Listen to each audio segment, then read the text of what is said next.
having taught taught ethics at West Point, I was aware of how ethicists approach the subject, and I saw that the four-way test was a very brief but comprehensive ethical test. I would like to share my screen. I'm going to begin my presentation with a cartoon that I found in the New Yorker some years ago. And we'll go from there. Let's make sure everyone is able to see the screen.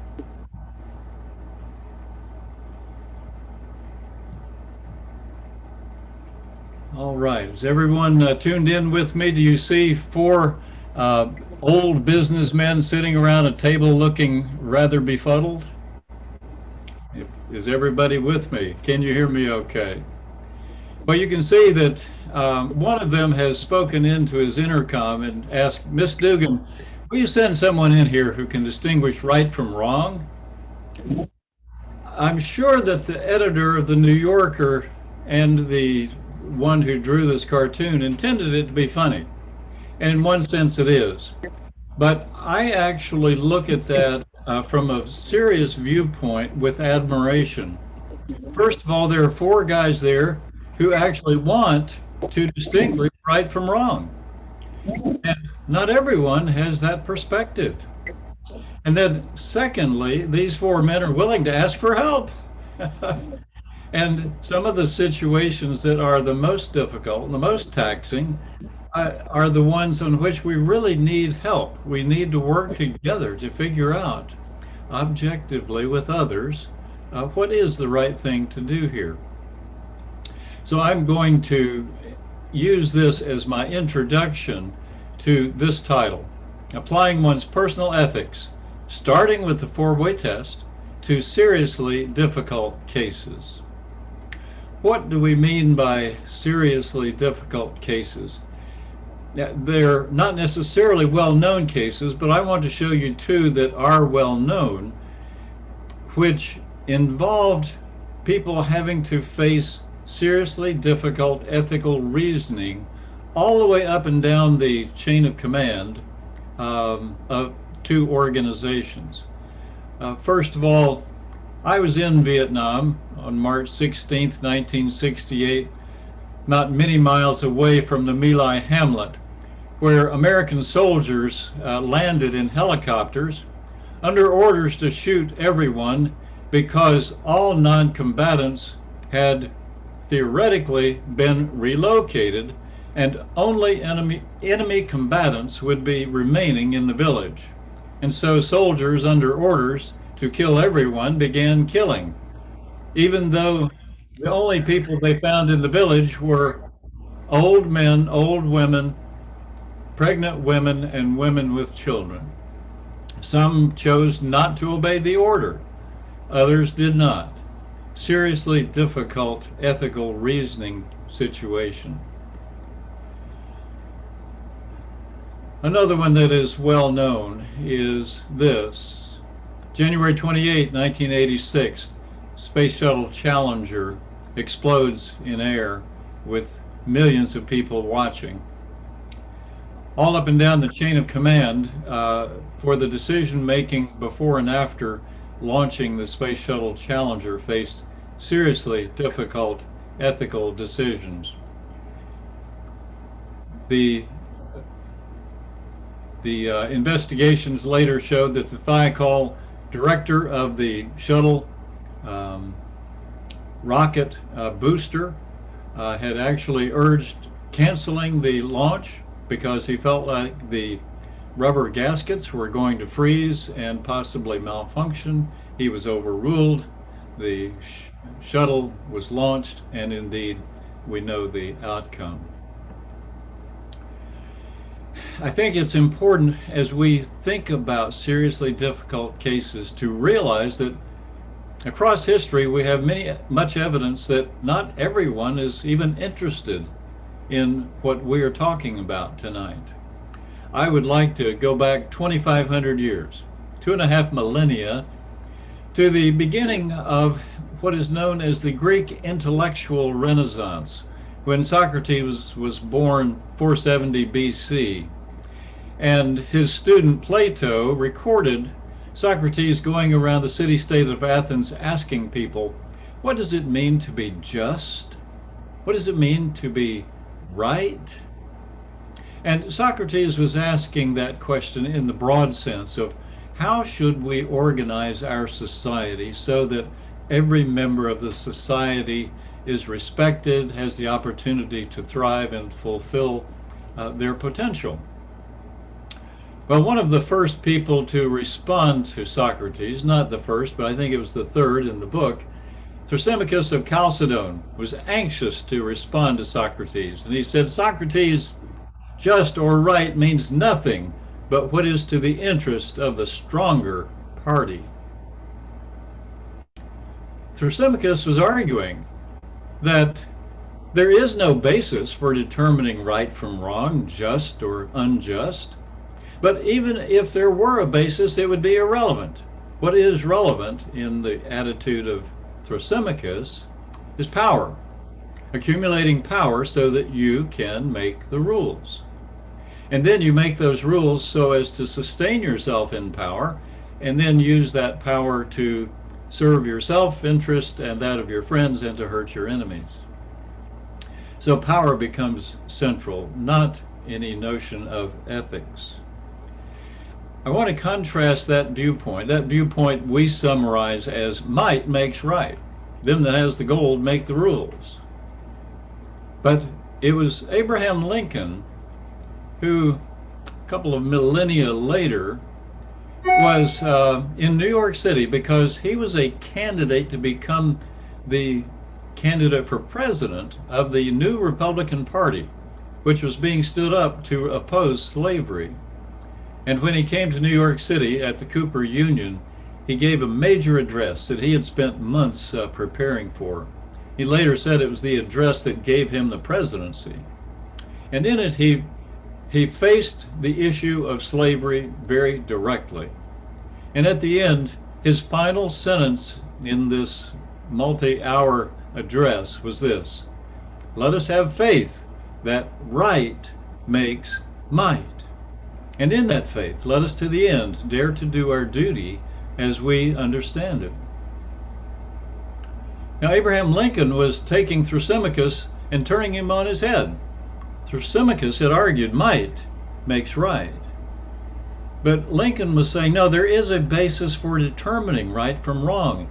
And if we'll come together in dialogue and objectively discuss what is the right viewpoint, then we will determine what is right. And if we choose to do that right, we will accumulate to our cause the resources and the people for success. Right will make might. Now that's completely opposite to Thrasymachus, isn't it? They are diametrically opposed, mutually exclusive positions on ethics. I'd like to give you another comparison. Machiavelli, born 1469 in the city-state of Florence in Italy, and he became the traveling secretary for the ruling gentry in the city-state of Florence.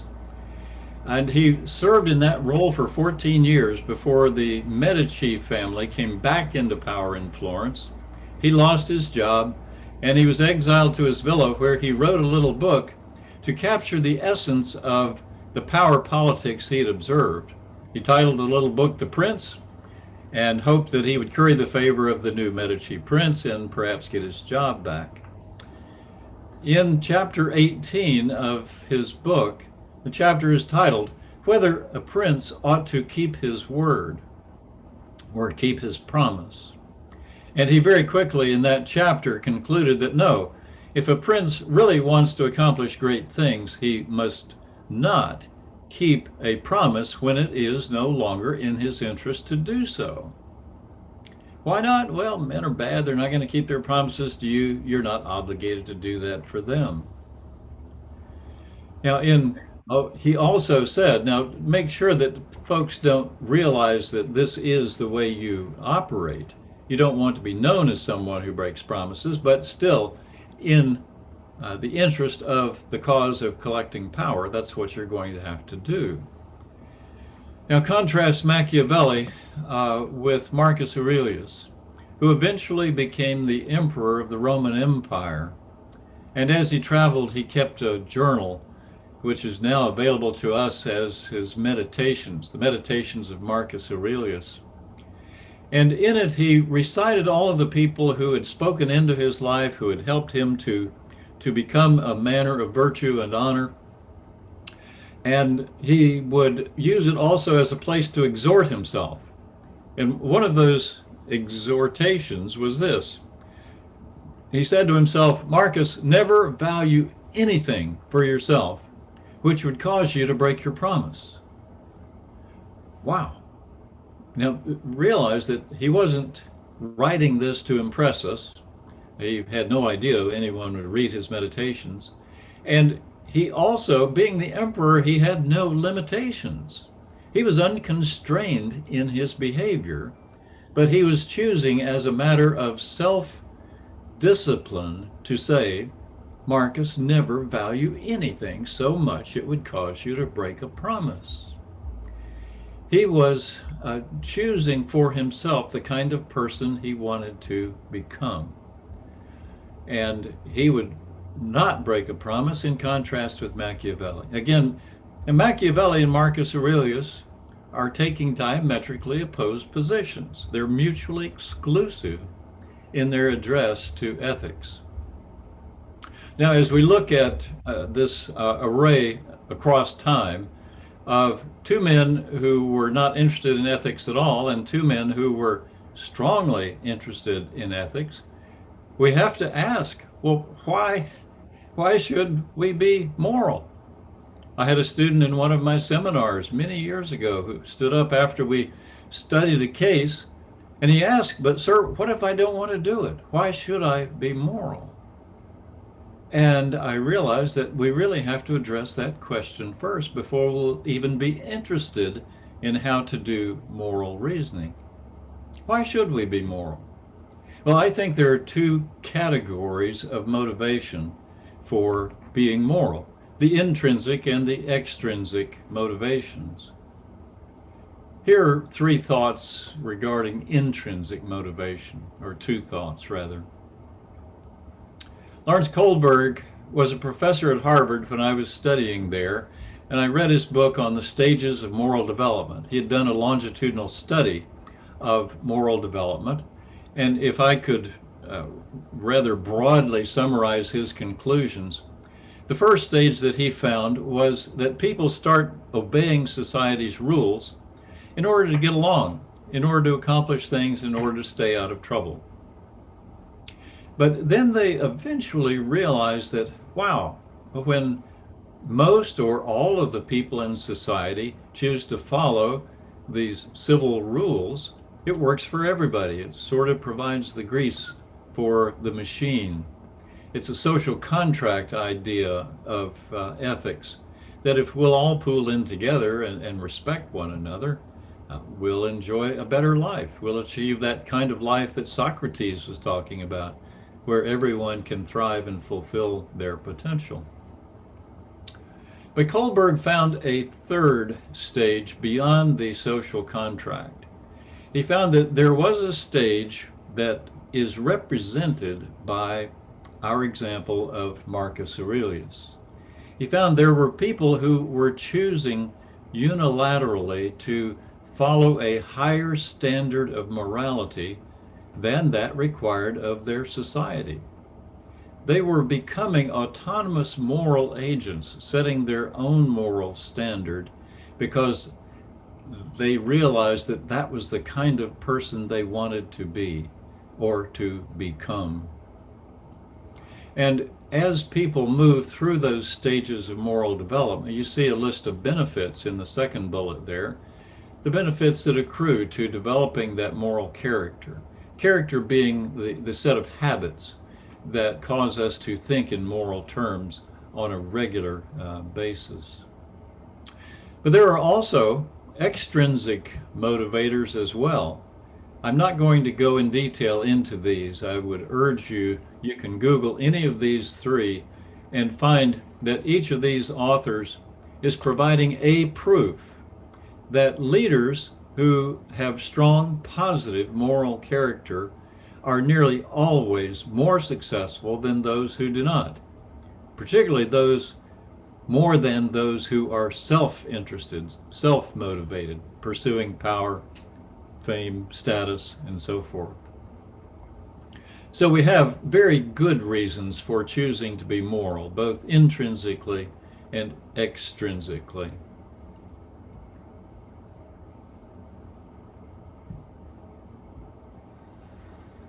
So if we choose to pursue the examined life, I'm going to show you a quote from Dr. Cornel West that was in the movie The Examined Life. Unexamined life is not worth living, Plato says in line 38a of the Apology. How do you examine yourself? What happens when you interrogate yourself? What happens when you begin to call into question your tacit assumptions and unarticulated presuppositions and begin then to become a different kind of person? When we begin to examine ourselves as to the kind of person we want to become, it's really the beginning of the process of moral behavior, moral conduct. I want to give credit to Dr. Louis Poyman, who introduced me to the idea of the flow of the moral action process. It's also the flow of the non-moral action process as well, but I'll explain. The moral action really begins with these three steps. Each of us is forming a life. We have been brought up, we've had people influencing us, we have been making choices ourselves about what brings meaning to our lives, what is my view of the world, what's my reason for being. And that form of life that we have been led to by others and which we have chosen for ourselves is the source of our values. What is it that I really want in life? What's most valuable? What is it that I'm pursuing in life? And those values then enable us to recognize certain decision rules or guides to action. Call them principles. What are the principles that will guide me through particular situations? And those principles, our moral principles, come out of our values, which come out of the form of life that we are shaping for ourselves. Those moral principles are then the action guides in a particular case where we make a judgment as to the most relevant moral principle for guiding my action through this situation. And then I have to decide whether I will act on that most relevant principle and decide what to do. And then having made that decision, will I go on and actually do the action that I chose? Now, all along this process, each of these is a step that leads to success. We finally do the moral action or not. Each of these is also a possible step for failing to accomplish the moral action. But even if we get all the way through and choose to actually do the action, we may be stopped by one additional consideration. Let me show you a list. I want to show you a list of situational factors. When you and I are making a moral decision, choosing to take a moral action, it's contextual. It's not a decision we make in a vacuum. No, it's situation-based. And situational factors may indeed conflict with our moral obligation. Over the years, as I have read, I've accumulated a long list of situational factors that can arise that will conflict or create a conflict within us for taking the moral obligation. Here's a portion of the list that I have accumulated. If we were to go back and look at the situation at My Lai and the soldiers on the ground and their junior leaders, and then those more senior leaders up the chain of command, all the way to the top, and eventually to the Congress and the president. All of them were facing some of these issues conflicting with their moral obligations. Many soldiers chose to ignore their moral obligation. A few did the right thing and they became heroes. Unfortunately, they were in the minority. Or think about the Challenger. Again, all of these are factors which could have been affecting the decision making of the people in the chain of command involved in the launching of the Challenger shuttle. We'll come back to these eventually. Now, with the fact that we can end up with conflicts, here's a cartoon from Gary Larson showing a true moral dilemma. But I want to seriously look with you at the difference between temptations and dilemmas, true moral dilemmas. Temptation presents itself fairly frequently in life. It presents itself when you know what action is morally right, but you're tempted not to do it, either for situational reasons or for self-interest being at stake. And some people want to realize that they are facing a moral temptation. Maybe I think I can embezzle money from my company and get away with it. Oh, it was such a moral dilemma. No, no, no, that was not a moral dilemma. That was simply a moral temptation that you were feeling. A true moral dilemma comes about in that rare situation where you are forced to choose between two conflicting right actions or wrong actions, but they're both wrong or both right, and yet only one can be taken or avoided. It's a choice of right versus right. It occurs rarely in life. I remember only 2 times in my life where I've faced a serious moral dilemma. But I want to share with you a true story that will represent a moral dilemma. And I want to ask you to, to take it seriously and to decide for yourself here on the spot which way you would resolve the dilemma. And I'm asking you to do this because in the next chart, I'm going to use that to show you a bias that you may have. So the dilemma I want to share with you right now comes from a true story. A Dutch trawler captain was engaged in hauling Jewish children to safety away from the Holocaust. And this was part of the Netherlands underground, and he was part of it. And he had Jewish children on board. He was stopped by a German patrol boat. They did not board, but they had stopped him, and they used their bullhorn to ask him who he was, where he was bound, destination, what is your cargo? And when they asked that, he had to face a dilemma. He realized that if he told them the truth, that no doubt these children were going to be sacrificed, that they would die. And so he faced a choice of telling the truth versus protecting innocent life from wrongful loss. Or we could say it the other way, that he faced the dilemma of lying or sacrificing innocent life, failing to protect innocent life. In that situation, he either tells the truth or he lies. Which will you do? Which are you going to choose to do? I want you to make a mental note or write it down on a piece of paper in front of you, which one of these you chose to do. Did you choose to tell the truth, or did you choose to lie in order to protect, possibly, the lives of those children? Of course, you don't know whether the captain is going to believe you. So now, with that decision that you have made, I want to turn to a chart where I'm going to show you 3 categories of positive moral principles You remember, moral principles are those action guides that we use to guide us through given situations. Now, the first two categories answer this question: what should I do? What action should I take? What decision should I make? And there are two separate categories of principles that can be involved in answering that question. The first one, in this given case, what is the right decision or action?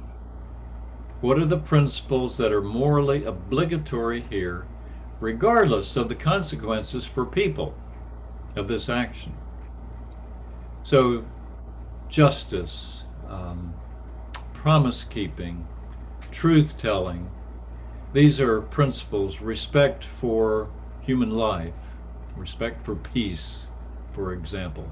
These are principles that are obligatory regardless of what the consequences may be for people in this action. Now, the second category is sort of the opposite. What are the principles that are morally obligatory because of the consequences for people brought about by this action? So beneficence is the key principle here. The idea is that we try to do the greatest good for the greatest number of people. That helping is always better than hurting other people, isn't it? Now, the first category, the A category, is called the deontological. That's the Greek word for duty. And the second category is the teleological, and that's the Greek word for the ends or the outcomes.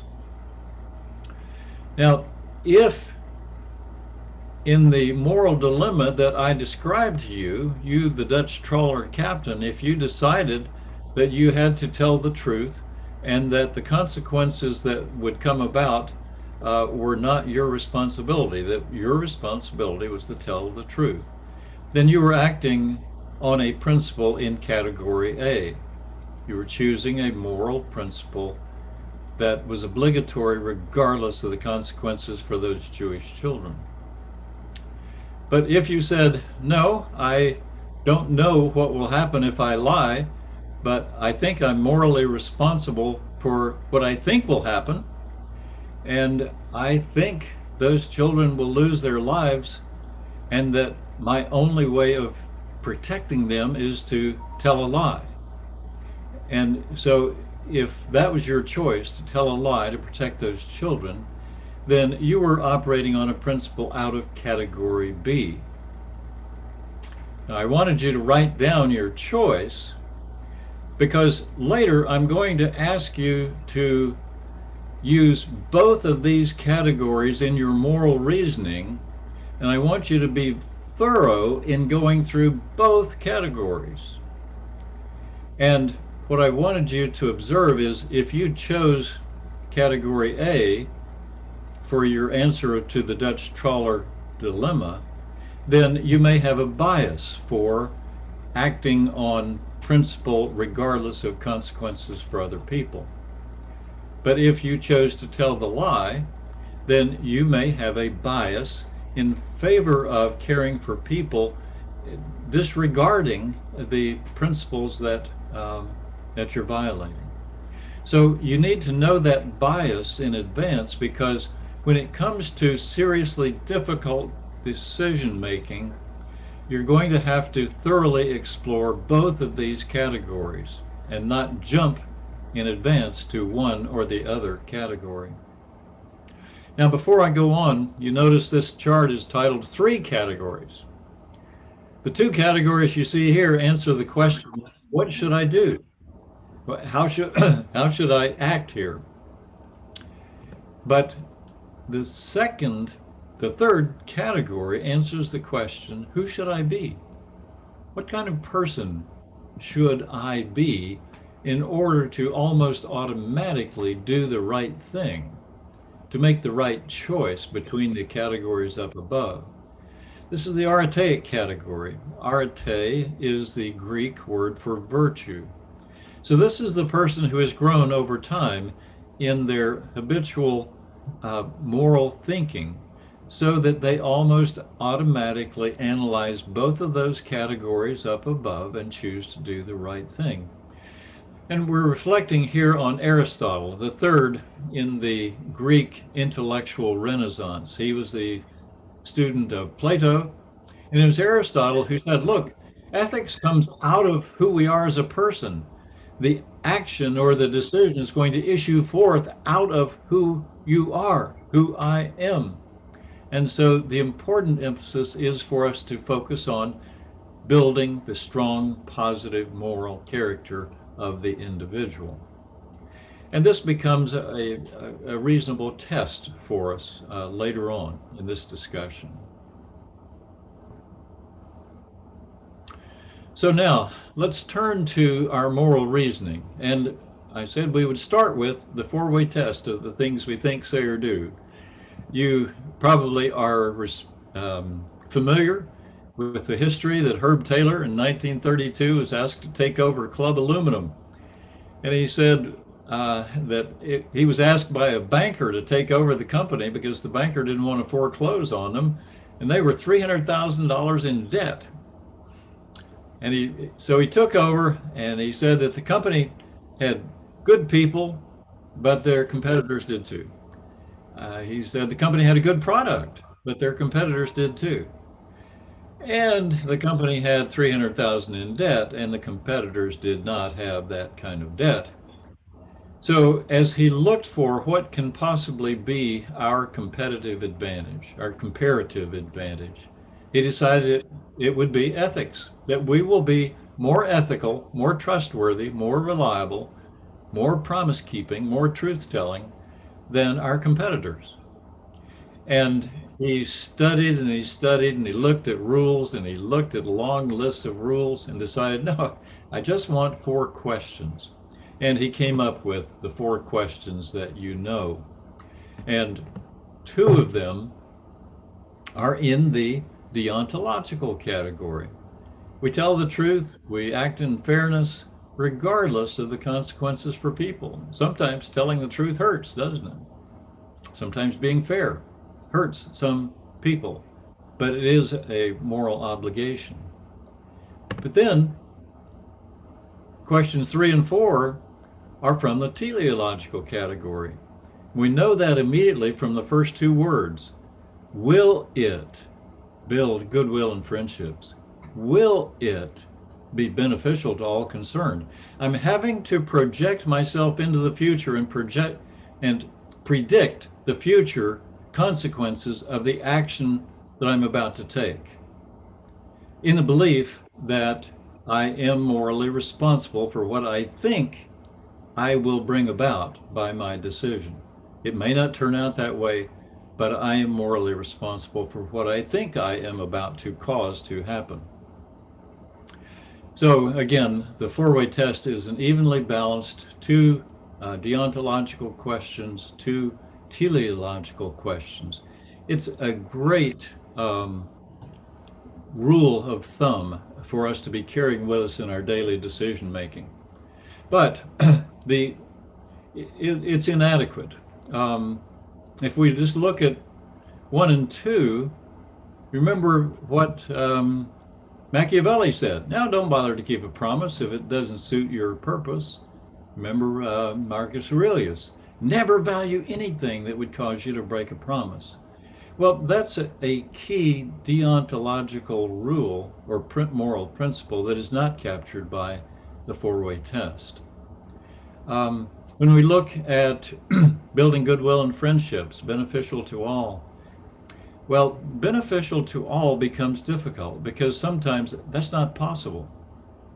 Sometimes there are going to be costs to people, and some benefits, some costs. How are we going to distribute those benefits? Is it okay for one group to get all the benefits and another group to get none? Do we have a fairness issue in how we distribute those benefits? It becomes much more complex to do the analysis beyond the question that we have in 3 and 4 of the 4-way test. So this introduces us to how to apply our personal ethics to seriously difficult cases. And I've turned this into a series of 10 steps. Phase one, the first 5 steps, is the analysis of the case, and it begins with determining the relevant facts. This is often the most difficult part of making a moral decision. What are the true facts? And once we have the facts, the rest is relatively easy. And that takes us to analyzing. Again, this situation did not develop in zero gravity. This situation is contextual. We are limited in what our alternatives are. But let's figure out what the alternative actions and decisions are, and then analyze each one in terms of what are the moral principles at stake? What are the moral principles that are morally obligatory, regardless of consequences for people, such as truth-telling, promise-keeping, justice? And then, secondly, we want to carefully analyze what are the principles that are morally obligatory because of the consequences for people. We've got to think through who is going to be affected by each alternative, how will they be affected, how many, we just take a chart and put pluses and minuses beside every name of every person or every group of persons who are going to be affected in order to analyze our obligations in terms of consequences for people. And then we look back on that thorough analysis, and 95% of the time we're going to find that one category or the other gives us a relevant, compelling, strong moral signal, and the other category is relatively moot. It's relatively neutral. If that's not the case, if the case is that you get a strong moral principle in both categories, then that is that rare moral dilemma. And that is the dilemma that I faced once in my role as president of a college. I was getting a strong moral signal in both categories, but in most situations, you're going to get only one strong moral signal. And then that takes you to phase two. Now our decision making and action. If indeed you did have a strong moral signal in both categories, you have a dilemma, you resolve that by prayer or by turning to your wisest friends, your friends, those who advise you in your most difficult situations, because there is no right answer to those dilemmas. We don't have any handwriting in clay on the wall telling us the priority of moral obligations. But in most situations, you're simply going to find one moral signal, and you want to test that moral signal, that moral principle, by asking the virtue question. Choose the person for whom you have the greatest respect, an ideal person, from Moses or Mohammed or Jesus or Martin Luther King or any one of your friends. Would that person be willing to act on this principle without hesitation? Now, there we're bringing the virtue approach to ethics into our decision making. And next, we're going to apply that principle to finalize our decision, and we're going to confront and resolve the contextual factors. We're already forearmed with the knowledge that there are going to be contextual factors, situational factors that are complicating and creating conflict for us. So let's confront them, let's resolve those contextual factors, and then let's bolster our courage and take the action that we have chosen. Those are the steps that lead us to applying our personal ethics to a seriously difficult moral reasoning case, such as in Vietnam. I would love to tell you the story of the heroes from Vietnam or from the Thiokol story, but we'll not do that now. Rather, I want to turn to any questions or comments that you have. And I offer my email address here. If any of you would like to dialogue with me privately on anything that I've said, I would love to have you do that. And otherwise, I'll give up the screen and we can talk face to face. Anyone? Any? There was a question is, are you willing to share your slides? Yeah, I can send a PDF copy of the slides. Indeed. I just have a comment that as I look at all of our pictures, we're all mostly older adults. And I would love to see this get out to more young people. Because I think, we're kind of at the stage where we're already making these kinds of decisions in our lives. And we're probably not going to change a whole lot at this stage, but it could really have an influence on younger people. That's just my comment. Thank you. Yeah, I really thank you. enjoyed it. Thank you. I really agree with you. I would love to be able to share it with more youngsters. But you are working with Epic Ethics, I see. Yes, yes. Epic Ethics is a Rotary program where we go into schools and offer them a curriculum based on the four-way test for social emotional learning and using the four-way test as the character building element in that.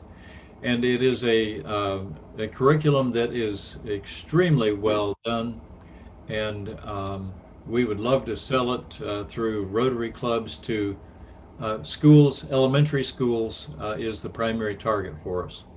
And if we can get a young person in class twice a semester for 6 years, we're really building ethical character in those young people, even before they've left the 6th grade. This is Bob Rose. As a school psychologist, I was in a high school where the social studies department was well versed in Kohlberg, and they did dilemma discussions in their classes, which is one of the methods that Kohlberg suggested to try to raise more development in adolescents, in anyone. Yes. So it was very interesting to hear your comments on Kohlberg and his approach. Good. Well, yes. In Epic Ethics for Peaceful Schools, the program that really began in Rotary and is continuing on with the Daniels Fund grant, it uses discussion, using stories that are in the public domain as the starting point for discussions among young children that bring up the issues of that are represented in the four-way test. Yeah, thanks for that comment, Bob.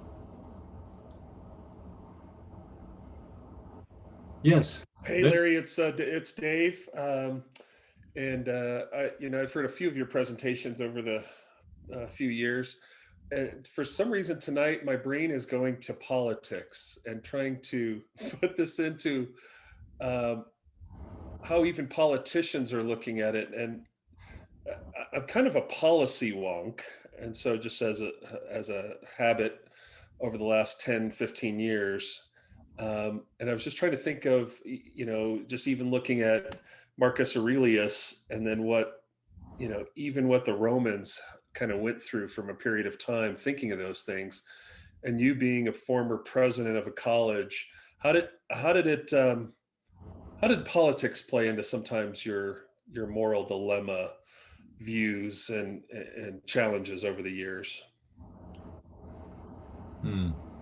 Is that too broad, too vague? Sorry, it's a hard question.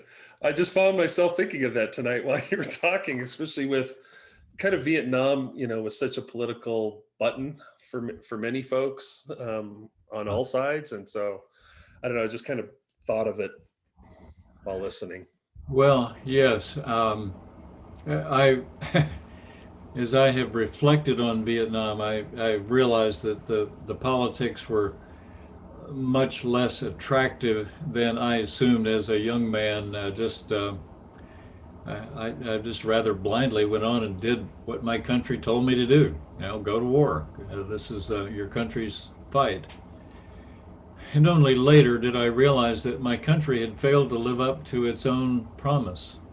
It had promised to go in and to win the hearts and the minds of the people. And instead we're going in and wrecking the country and destroying villages and at My Lai massacring an entire village because no one had a few people. Young Harry Stamley was the name of a Spec 4. That's an E3, no, an E4 in the Army, who stood up to his lieutenant and said, "No, Lieutenant, I'm not going to shoot these people." And the Lieutenant Calley threatened him with court-martial.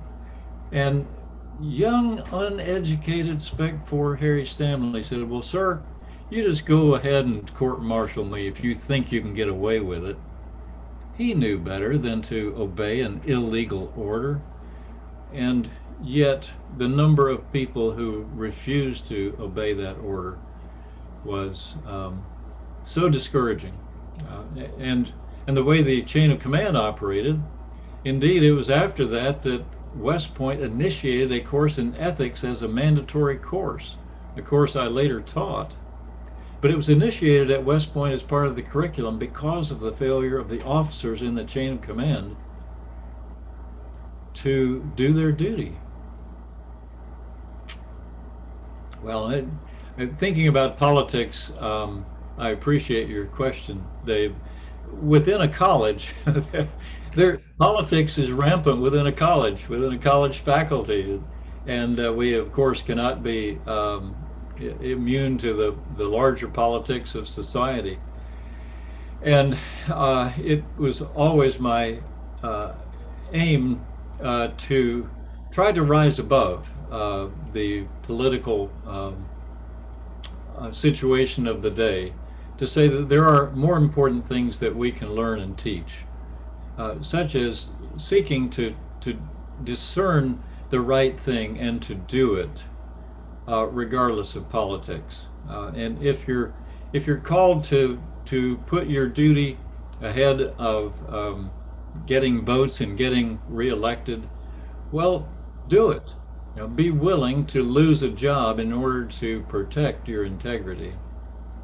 And I had a three-star general tell me when I was a young lieutenant, he said, "Be willing to lose your job in order to protect your integrity." And from then on, I said, okay, he's right. Yeah, I'm going to be willing to, I'm going to refuse to sign a false statement. I never was in that position, but I had a roommate who actually had to leave the Army because he refused to sign a false statement. He became very successful in life elsewhere, but he had made up his mind that he was not going to make a false statement in order to protect his officer efficiency rating. Thank you. You bet.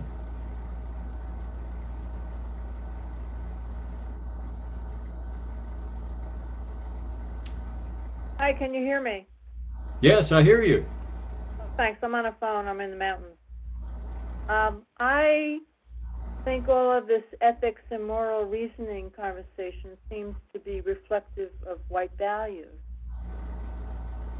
That's not necessarily what I think, but I'm just wondering what you think, because I'm hearing things about the African American community, the BIPOC community, that they don't necessarily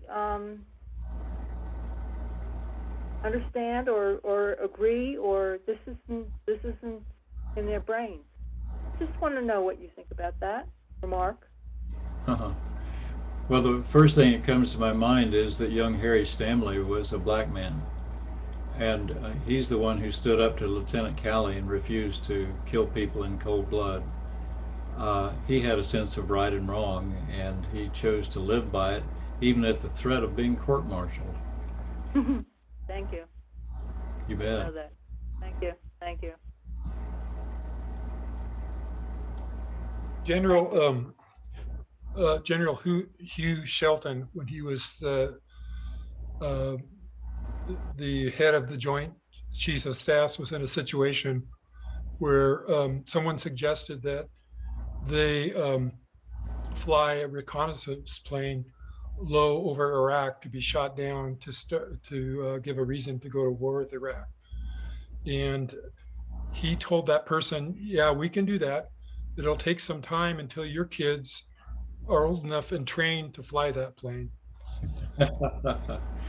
And it's, some of times it's people act only on their own interests, but when it becomes personal, their family, them, they learn some ethics, I think.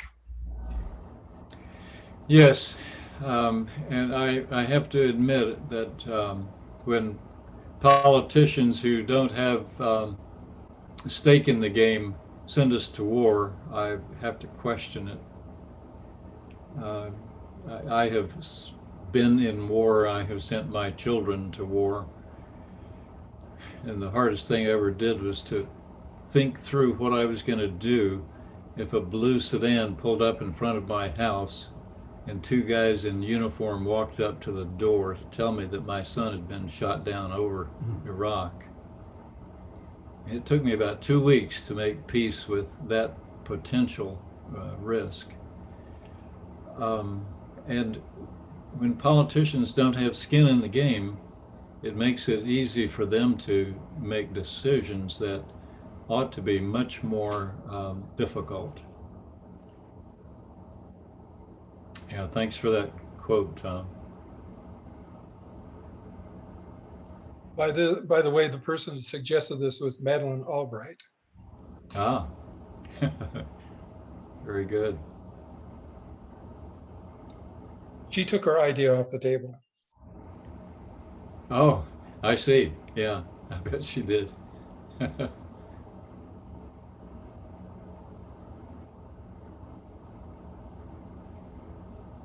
Anyone else? I would love to continue the dialogue by email if you would like to. So feel free to use the email address. You have your, put your email in the chat, I assume. And we like to honor everybody's time. And Great. so we will call this to an end. You have your email in the chat. If you wish to send me your the slides, then I can send them to anyone that wishes to do that on this. Okay. If you're okay with that, because they were some very, very valuable slides that some tremendous material. Larry, we can't thank you enough. This is so essential today and so necessary. Also about, as much as we've always loved the four-way test, you take it to another level, for which again, we thank you. And the many decisions in life, who are we? Where's our backbone?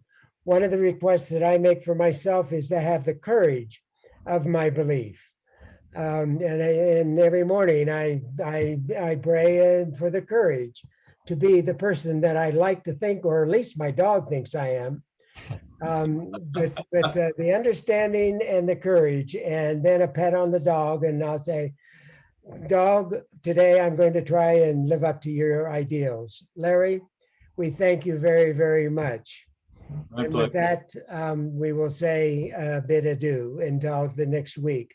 And next week, Tom, would you like to give us an introduction of what we may learn next week? Next month. Got you off guard. So, no, I can talk about it. So next month, in meetings, we often get into discussions, and sometimes we end up feeling dissatisfied from the discussion. I'm going to talk to you next week about two ways of talking in a meeting. One is dialogue, which has a whole different process and a whole different goal. And the other one is decision making, and which has a different process. And I think one of the things that disappoints people and alienates people is when they think they're having a dialogue and people are acting like it's a decision. And there were ideas win, and or where they're trying to promote their ideas. We're in a discussion, you're trying to develop understanding. That's the basic idea. We're going to talk about 2 ways of talking in a meeting, so that and how you structure a meeting so that you get dialogue, and then you can lead people to decision making. Fantastic, Tom. We look forward to that. And the forum for discussions have been so valuable to many people. We thank you very, very much. Larry, again, we thank you. And with that, Thank you. we bid everyone adieu.